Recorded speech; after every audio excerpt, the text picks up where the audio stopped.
sadaqatu sirri tadfa'u mitatasu. Sedekah menolak mati su'ul khatimah. Jangan bangga dengan zikirmu, jangan bangga dengan amalmu, jangan bangga dengan ibadahmu, karena kau belum tentu selamat kalau mati dalam keadaan su'ul khatimah. Kita mau mati dalam keadaan husnul khatimah. Anak kita yang membisikkan ke telinga, la ilaha illallah. Iya kalau matinya di rumah, kalau matinya di pesawat, kalau matinya di rumah sakit, ruang ICU, security pun tak boleh masuk. Yang bebas masuk cuma malaikat. Kalau matinya dalam kecelakaan lalu lintas, nauzubillah, siapa yang membisikkan ke telinga kita la ilaha illallah? Tapi ada yang dijamin matinya husnul khatimah. Siapa dia? Orang yang bersyukur. Bismillahirrahmanirrahim. Assalamualaikum warahmatullahi wabarakatuh. Alhamdulillah wassalatu wassalamu ala Rasulillah wa ala alihi wa sahbihi wa man tabi'ahu wa mawalah. Yang sama-sama kita hormati Ketua Surau Ad-Din beserta seluruh pengurus, para alim ulama, guru-guru kita, para asatiz, semua jamaah yang hadir tak dapat saya sebutkan satu persatu. Insyaallah kita semua dimuliakan Allah Subhanahu wa taala. Amin ya rabbal alamin. Tema kita keutamaan infak dan sedekah. Kalau ada orang memasukkan duit ke kotak, itu namanya infak. Kalau ada orang melihat kotak itu dengan senyum, itu namanya sedekah. Karena sedekah itu umum. Likulli sulama minkum sedekah. Setiap tulang-tulang sendi ini sedekah. Pergi dia ke Surau Ad-Din, ditengoknya sendal-sendal itu kacau balau, lintang pukang, tunggang langgang, macam Ukraina diserang Rusia. Disusunnya rapi. Itu infak apa sedekah? Sedekah. Pergi dia ke Surau Ad-Din, ditengoknya habis kena hujan tenda-tenda, lalu diluruskannya lagi, dibersihkannya lagi. Itu infak apa sedekah? Itu namanya sedekah. Dia tak bisa membantu, sudah tua, tapi dia masih bisa memberikan semangat. Anak-anak muda, kalian semangat ya. Itu infak apa sedekah? Sedekah. Makanya kata Nabi, tabassumika fi wajhi akhika sedekah.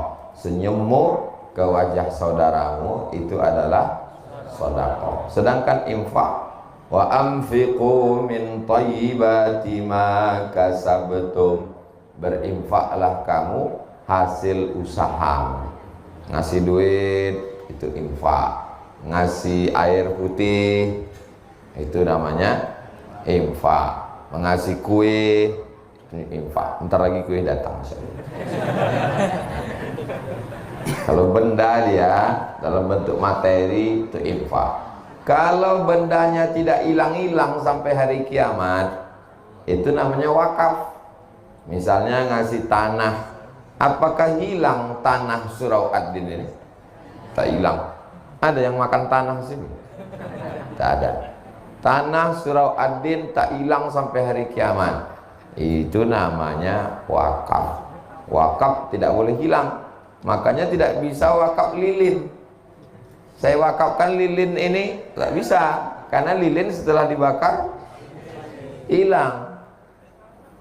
Tiang ini infak atau wakaf? Wakaf.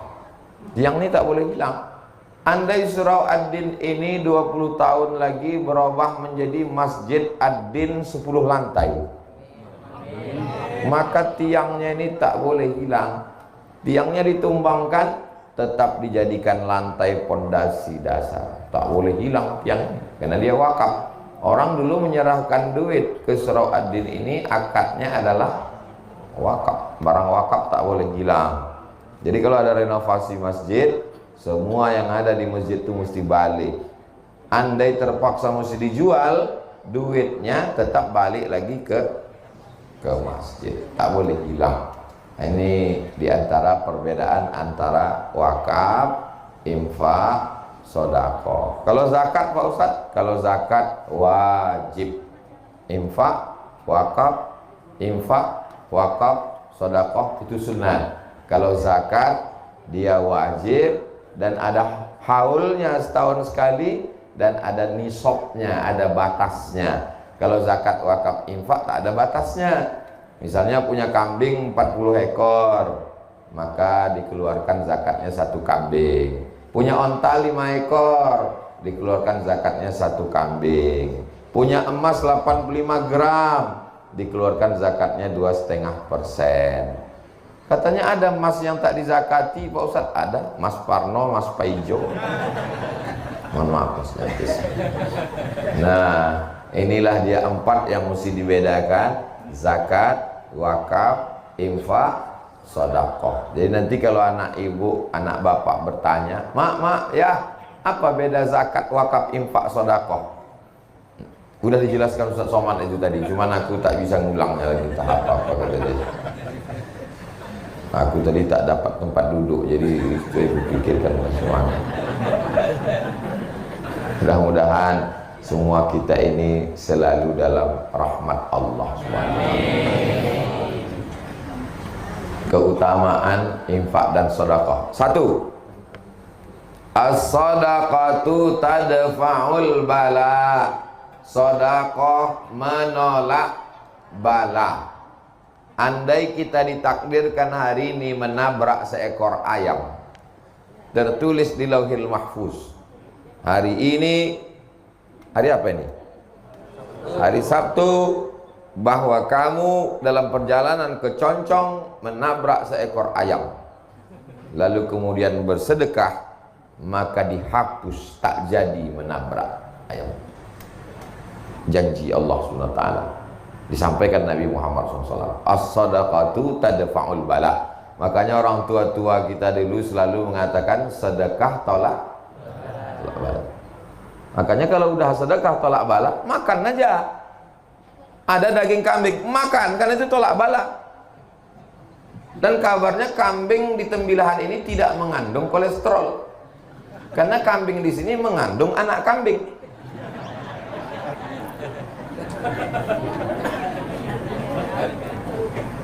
Kita selalu minta tangannya begini ya. Begitu tolak bala langsung berbalik. Allahumma dafa'anal ghala wal waba wal bala wal riba was suyufal mukhtalifata was syada'ida wal mihad.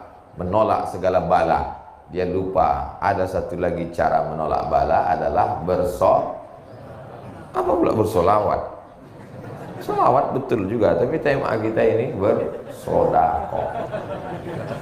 Solawat bagus, tapi tema kita ini sedang bersedekah. Kadang orang-orang pelit nih kalau itu dibelok-belokkannya, biar tak keluar duit. Apa tak sanggup Allah Subhanahu wa Ta'ala menurunkan emas 3 ton di halaman surau Ad-Din ini? Innama amruhu idza arada syai'an ayakula lahu kun. Sanggup, mudah bagi Allah. Kenapa tak diturunkannya? Ujian. Ada orang diuji kakinya datang ke surau, buktinya lulus. Ini jamaah tembilahan diuji kakinya untuk datang ke surau Ad-Din, becek-becek, hujan-hujan, pagi-pagi, dingin-dingin, lulus. Datang dia kemari. Sampai kemari di luar pula. Tak merajuk dia, tetap bertahan. Andai ada orang yang diuji telinganya mendengarkan ceramah, lulus. Tapi ketika diuji kantongnya, disitulah kumat penyakit asli. Jadi ini sedekah, infak ini adalah ujian dari Allah. Mudah-mudahan kita semuanya lulus ujian insyaallah. Jadi kalau mau dijauhkan dari segala matra bahaya bala. Anak saya kuliah di Jakarta, di Jogja, di Surabaya, di Medan, jauhkan dari bala Pak Ustadz, sedekah. Suami saya sedang di luar kota Pak Ustadz, doakan supaya jangan sampai dilarikan pelakor, sedekah. Istri saya cantik Pak Ustadz, takut saya dia dipelet orang, sedekah. Namanya sedekah tolak bala. Belum ada lagi tolak kuih, tak ada. Belum ada lagi tolak teh tarik, tak ada. Yang ada tuh tolak bala. Bagaimana cara menolak bala? Doa. Bagaimana cara menolak bala? Zikir. Bagaimana dengan cara menolak bala? Kata Nabi, idza ra'aitum, kalau kamu menengok ada bala, musibah datang, maka kata Nabi, fatasaddaqu, maka bersedekahlah kamu. Dulu orang-orang tua kita itu tak pakai dalil dia. Dimasaknya ayam, dimasaknya nasi, dimasaknya kue, diundangnya tetangga. Habis itu, mari kita berzikir, qul huwallah, qul huwal falaq, qul huwal nas, ayat kursi, afdhalul zikri fa'lam annahu la ilaha illallah. Apa acara ini, Pak? Sedekah tolak bala. Tak tahu dia dalil hadisnya. Yang penting diamalkannya. Beda sama orang sekarang, tahu hadisnya, sering ngaji tapi tak pernah diamalkan. Itu maka orang dulu itu lebih berkah hidupnya. Alhamdulillah. Orang-orang tembilahan ini suka bersedekah tolak bala. Itu maka tembilahan ini aman sampai hari kiamat insyaallah. Surau ad-din, din agama. Agama inilah yang menyelamatkan kita. Kalau mau selamat anak cucu kita, surau ad-din ini mesti besar. Ad-din, agamanya mesti selamat. Selamat, makanya doa selamat yang pertama, Allahumma inna nas'aluka salamatan fiddin, selamat dalam agama. Kaya, pejabat, duit banyak, ganteng, kalau agamanya tak selamat, neraka jahanam. Jadi baik kayu bakarnya neraka, tak ada gunanya hidup di dunia. Waquduhan nasu wal hijarah, bahan bakarnya neraka itu nas, manusia, wal hijarah, batu. Nas, manusia, orang kafir. Hijarah, batu, batu-batu berhala yang disembah. Makin besar batu-batu patung itu dibuat, semakin membuat kobaran api neraka. Alhamdulillah, di Tembilahan tak ada patung di Tembilahan, tak ada. Manusia mematung banyak di luar di sana. Bapak Ibu yang ada di dalam surau ad-din, jangan menyepelekan saudara kita yang ada di luar. Boleh jadi mereka lebih dulu masuk surga daripada kita. Jaminkan orang itu. Awas Bapak Ibu. Subhanallah. Itu yang pertama. Yang kedua, kata Nabi SAW, dawu mardakum bis sadaqah, obati orang yang sakit di antara kamu dengan sedekah. Dawu, obati, mardakum, orang yang sakit di antara kamu bis sadaqah, dengan sedekah. Datanglah orang menjumpai Imam Abdurrahman bin Mahdi ahli hadis. Lututku ini udah benanah 7 tahun tak sehat-sehat. Tolonglah aku wahai Imam Abdurrahman bin Mahdi. Imam Abdurrahman bin Mahdi ingat hadis Nabi. Kata dia, kau sedekah. Sedekahnya gali sumur. Cari kampung yang tak ada sumurnya, gali sumur. Setelah digali sumur, kering nanah di lututnya itu sehat. Apa hubungan sumur dengan lutut bernanah? Ternyata orang kampung habis minum berdoa, ya Allah, balaslah kebaikan orang yang bersedekah sumur ini. Tak ada yang sulit bagi Allah Subhanahu wa ta'ala. Ada orang Saudi Arabia sakit, pergi ke Amerika, medical check up dari ujung rambut sampai ujung kaki. Kata dokternya, pulang ke rumah, makan enak, tidur enak. Nanti mana tahu Bapak Ibu di Tembilahan periksa di rumah sakit, kata dokter, pulang ke rumah, makan enak, tidur enak. Itu artinya malaikat maut sudah dari Rengat menuju Tembilahan.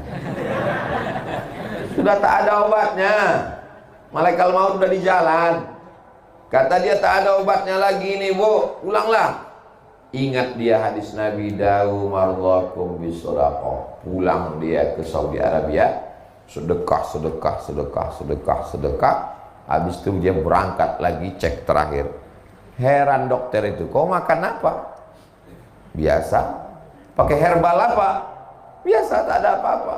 Tapi pesan Nabi kami, da'u mardakum bis sadaqah, berobatlah kamu dengan sedekah. Cerita ini disebutkan dalam kitab judulnya Gharaib wa Taraib Sa'ah wa Sa'ah. Diterjemahkan ke dalam bahasa Indonesia, semua ada saatnya. Penerjemahnya Abdul Somad. Cari bukunya di internet. Semua ada saatnya. Abdul Somad. Buku itu bestseller, tebal. Bapak Ibu yang dimuliakan Allah SWT. Waktu saya sampaikan hadis ini di salah satu masjid, da'u mardakum bis sadaqah, obati orang yang sakit di antara kamu dengan sedekah. Datanglah bapak-bapak ke tempat parkir. Ustaz Somad, hadis yang Ustaz sampaikan tadi betul. Memang betul lah. Mana pula hadis palsu ku sampaikan? Saya mengalami sendiri Pak Ustaz. Gimana? Istri saya diponis dokter kena kista di dalam rahimnya sebesar duit logam. Kalau sudah kena kista, kista ini mesti dioperasi, dibuang sama-sama rahimnya. Kata dokter, ibu dalam rahimnya ada kista, mesti dibuang. Rahimnya hilang. Menangislah si ibu karena rahimnya hilang, tak bisa hamil lagi. Suaminya senyum. Ibu tuh ingat, yang lajang pula senyum, macam paham aja kalian.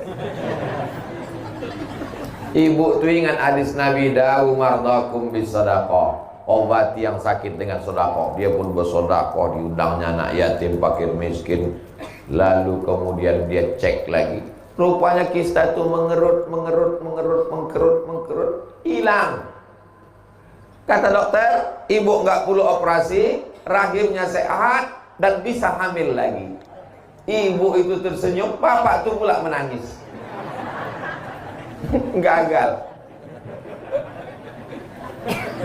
Ini hadis ini membahagiakan untuk ibu-ibu, tapi mengecewakan tuh bapak-bapak. Da'u mardakum bis sadaqah, obati orang yang sakit dengan sedekah. Ini tema subuh ini luar biasa ya. Kenapa saya heran? Kenapalah surau Ad-Din ini judulnya keutamaan infak dan sedekah? Lama saya berpikir, rupanya surau ini punya utang 130 juta. Jadi nanti saya tidak mau dapat kabar hebat pengajian di surau Ad-Din kemarin. Gimana? Sampai jamaahnya melimpah, tak dapat tempat duduk. Itu apa beritanya? Layar di luar tuh biru aja.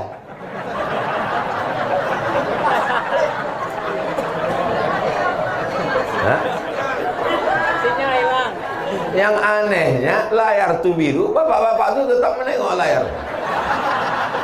Saya heran, dari tadi orang tuh nengok ke sana, orang tuh nengok layar terus. Saya tengok sini, oh udah muncul. Mudah-mudahan bapak-bapak hilang lagi.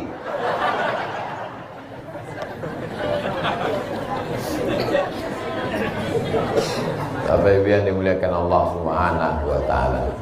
Kadang kita ceramah di masjid yang besar, megah, mewah, tapi jamaahnya tak ramah, tak ada senyum, mukanya ketat, orang-orang stres semua. Di surau Ad-Din ini kecil, tapi hati kita bahagia. Ternyata kebahagiaan itu tidak bisa diukur dari masjid yang besar atau di surau yang kecil. Kebahagiaan itu ada di dalam hati orang yang beriman. Saya yakin ini adalah orang-orang yang bahagia semua. Apa bukti bahagia? Lunaslah hutang surau Ad-Din. Bapak Ibu yang dimuliakan Allah, kita lanjutkan yang ketiga. Adik-adik tolong diingat, ini nanti akan keluar dalam UAS, ujian akhir semester.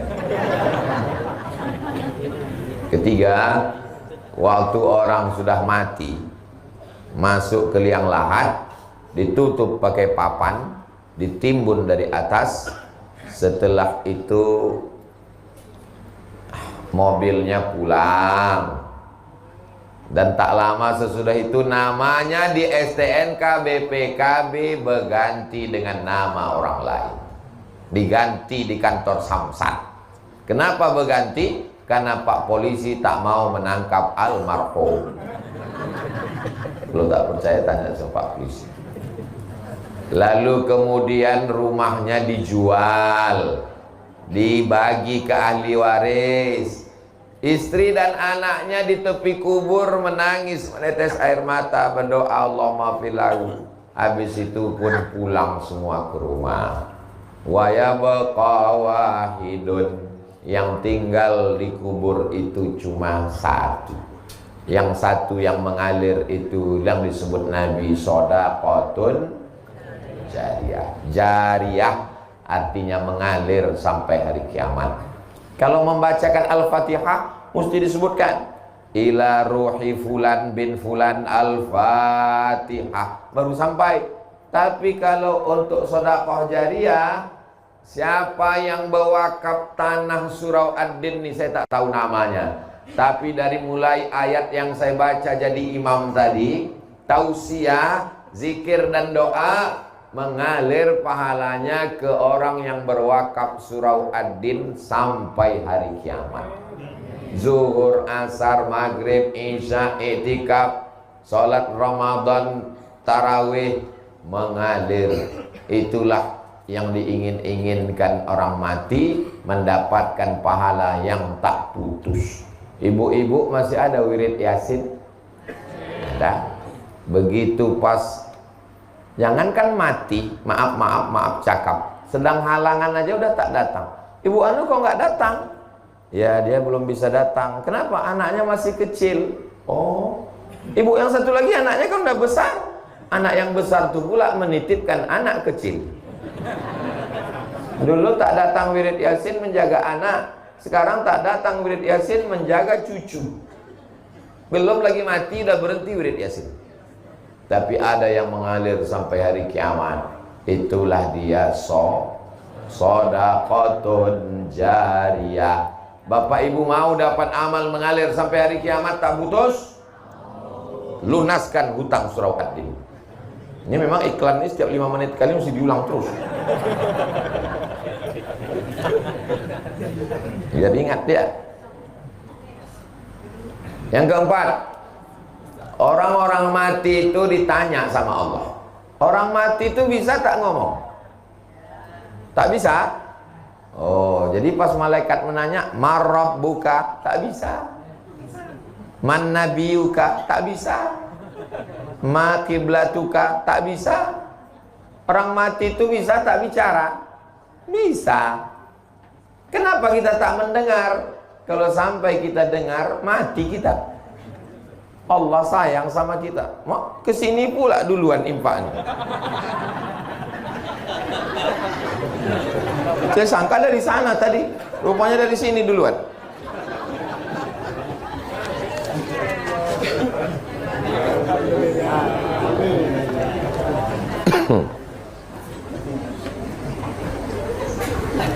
Saya walaupun pakai kain tetap pakai celana di dalam.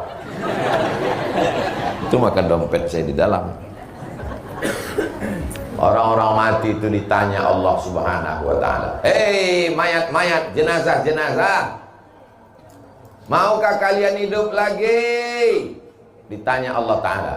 Apa kata orang mati itu menjawab? Jawabannya ada dalam Al-Quran.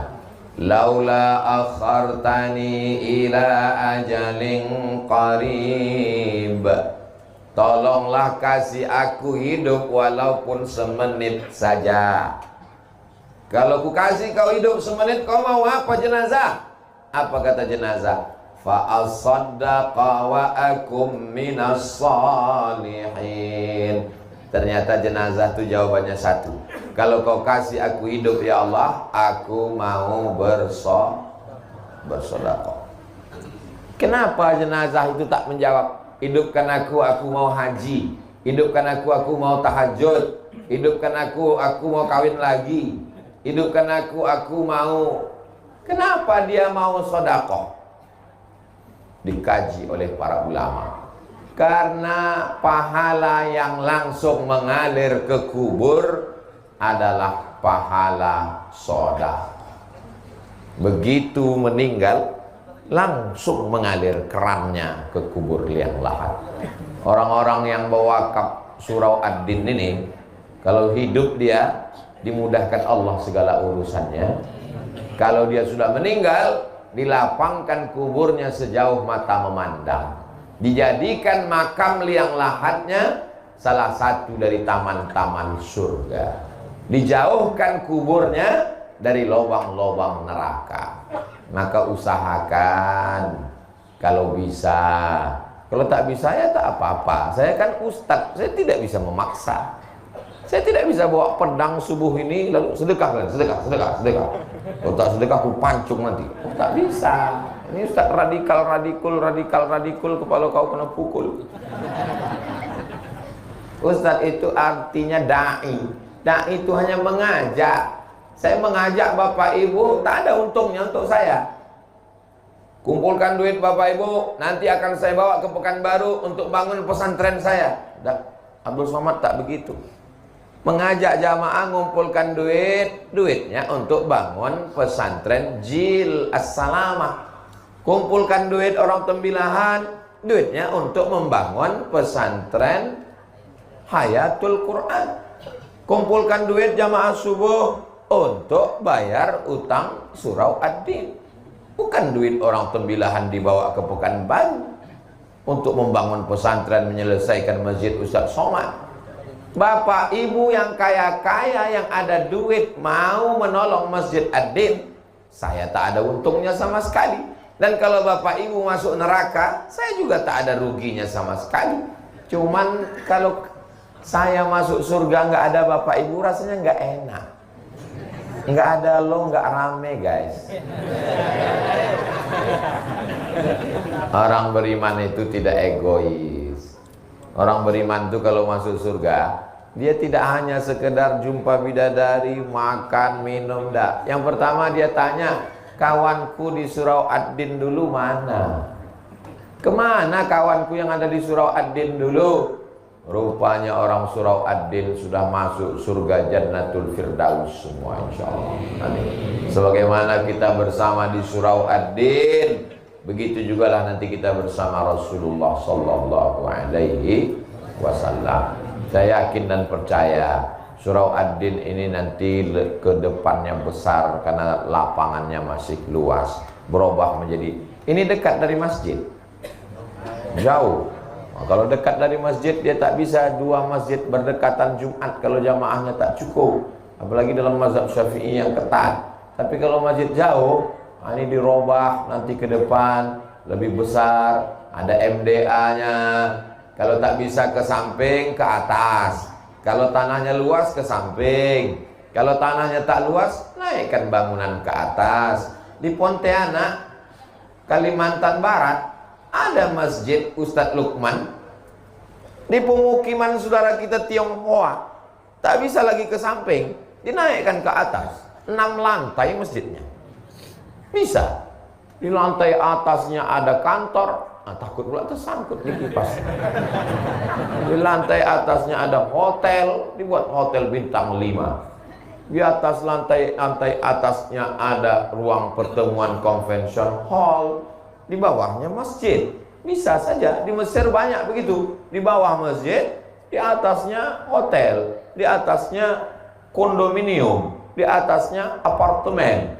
Bisa saja ke depan, di bawahnya masjid surau ad-din, di atasnya adalah hotel, di atasnya kantor. Hotelnya hotel syariah. Sehingga Ustaz Somad nanti kalau ceramah ke tembilahan, ustadz-ustadz yang datang dari Pekanbaru, dari Banjarmasin, dari Banjarbaru, yang datang ke tembilahan, dia tidak lagi tinggal di hotel, tapi tinggalnya di hotel syariah di atas surau ad-din insyaallah. Amin. Kira-kira Ustaz Somad dapat tak amal jariahnya? Dari bunyinya macam-macam tak setuju. Bapak Ibu yang dimuliakan Allah, saya datang ke surau ad-din ini menumpang tuah. Kalau kata orang Melayu, menumpang tuah. Yang bertuah itu orang surau ad-din. Datang saya menumpang tuah, sehingga kalau mengamal amal jariah dapat setetes dari dari Jilus Salama, dapat setetes dari Surau Ad-Din, dapat setetes. Tah dari mana amal jariah mengalir itu? Mana kita tahu? Kita tak tahu tah mana doa orang-orang yang soleh, yang ikhlas ini yang menembus pintu langit sehingga kita masuk ke dalam surga Allah. Makanya jangan kita zolimi orang, jangan aniaya orang, jangan susahkan orang. Termasuk ceramah jangan panjang-panjang. Udah tahu orang tegak berdiri, panjang-panjang ceramah. Tak didoakan orang nanti. Iya kan, Bo? Iya kata Ibu tuh. Makanya Ustaz Junaidi tadi udah dibatasinya 6.15 selesai. Supaya apa? Supaya Bapak Ibu yang di luar, yang basah kena hujan,